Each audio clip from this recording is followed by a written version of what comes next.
안녕하십니까. 법무사 유병태입니다. 이번 시간도 지난 시간에 이어서 민법의 기본적인 이야기를 말씀드려 보겠습니다. 민법의 개념, 의의에 대해서 개인 간의 재산관계나 가족관계를 규율하는 법을 민법이다 라고 이야기합니다. 이 개념을 가지고 민법의 성질을 살펴보면 개인 간의 관계를 다루기 때문에 사법의 범주에 들어갑니다. 그리고 재산관계나 가족관계에서 발생하는 권리, 의무의 발생 근거를 규정한 법이기 때문에 실체법에 들어갑니다.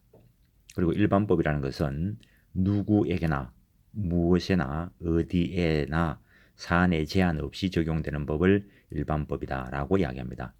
물론 대한민국 민법을 보고 있기 때문에 대한민국 사람이라면 어디에 있든지 대한민국에 있는 사람이라면 내 외국인을 불문하고 누구에게든지 적용되는 법이다 라고 개념 정리를 할 수 있습니다.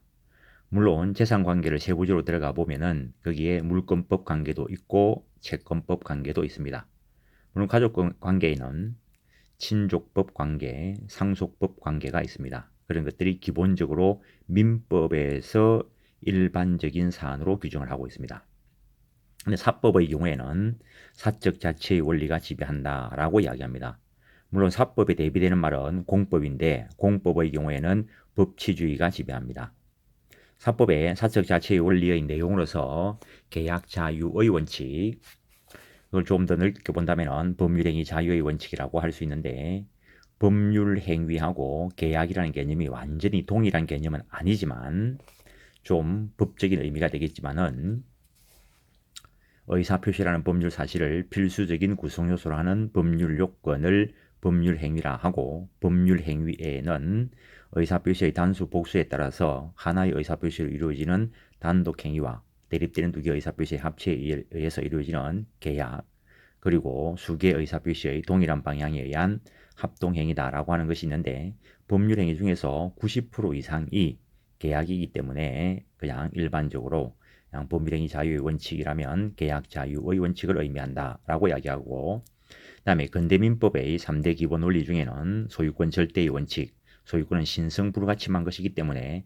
누구라도 침해해서는 안 된다라는 것을 전제를 했고 그 다음에 과실 책임주의, 자기의 과실, 고의 과실이 있는 부분에 대해서만 책임을 진다라는 전제하에 근대 자본주의가 성립되었습니다. 그런데 현대사회에 와서 이런 것들로 인해서 빈익빈 부익부의 극심한 현상으로 어느 정도 수용되는 부분이 있었는데 그러나 어디까지나 근본은 계약 자유의 원칙이고 일정한 경우에 계약 자유의 원칙이 제한되는 수가 있습니다. 계약법 쪽에 가서 더 이야기되는 것이고 소유권 절대의 원칙도 어느 정도 제한되어서 소유권이 상대화되기도 합니다. 뭐 간혹 들어보셨겠지만은 토지 공개념 그런 것들과 연결됩니다. 과실 책임주의라는 것은 자기의 고의 과실이 있을 때만 책임지는 것인데 오늘날 고의 과실이 없더라도 뭐 무과실임에도 불구하고 일정한 책임을 져야 되는 경우가 나타나고 있습니다. 일단 민법은 사법의 일반법으로서 실제법인 권리 의무의 발생 근거가 되는데 이 민법에서 발생한 권리 의무가 제대로 실현되지 않을 때 그 실현 절차를 소송법에서 다루고 있습니다.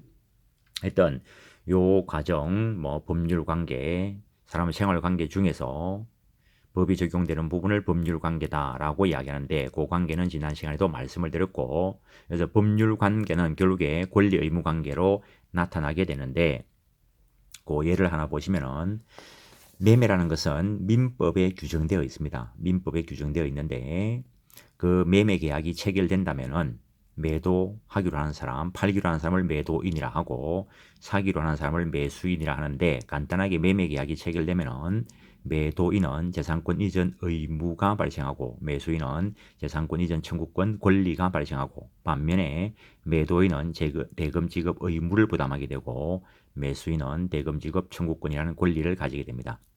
그래서 민법이 예상하고 있는 법률 관계, 예컨대 매매 관계가 된다면 이렇게 권리 의무 관계가 발생하기 때문에 민법이 실체법의 범주에 들어갑니다. 이렇게 정상적으로 매매 계약이 체결되고 그 약정한 대로 재산권 이전해주고 대금이 지급된다면은, 그리고 부동산이라면 등기 이전까지 해준다면은 양자관계는 아무런 법률 분쟁 없이 종결되겠지만, 재산권을 이전해준데도 불구하고 대금 지급하지 않을 때, 또는 대금을 지급했는데도 불구하고 재산권을 이전해주지 않을 때, 즉 부동산 등기를 이전해주지 않을 때, 그때 대금 지급 청구권이다 라고 하는 것을 가지고 소송을 제기할 수 있고, 그 다음에 이전 등기 청구권이다 라고 하는 것을 가지고 소송을 제기할 수 있습니다. 그래서 소장 접수, 그리고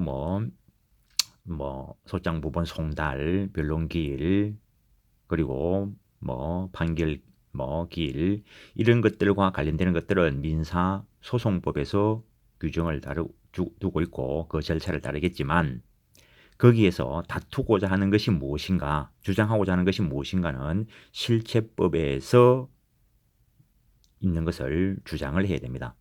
대금 지급 청구권을 가지고 소송을 제기하기도 하고, 그다음에 이전 등기 청구권을 가지고 소송을 제기하기도 하는 것입니다.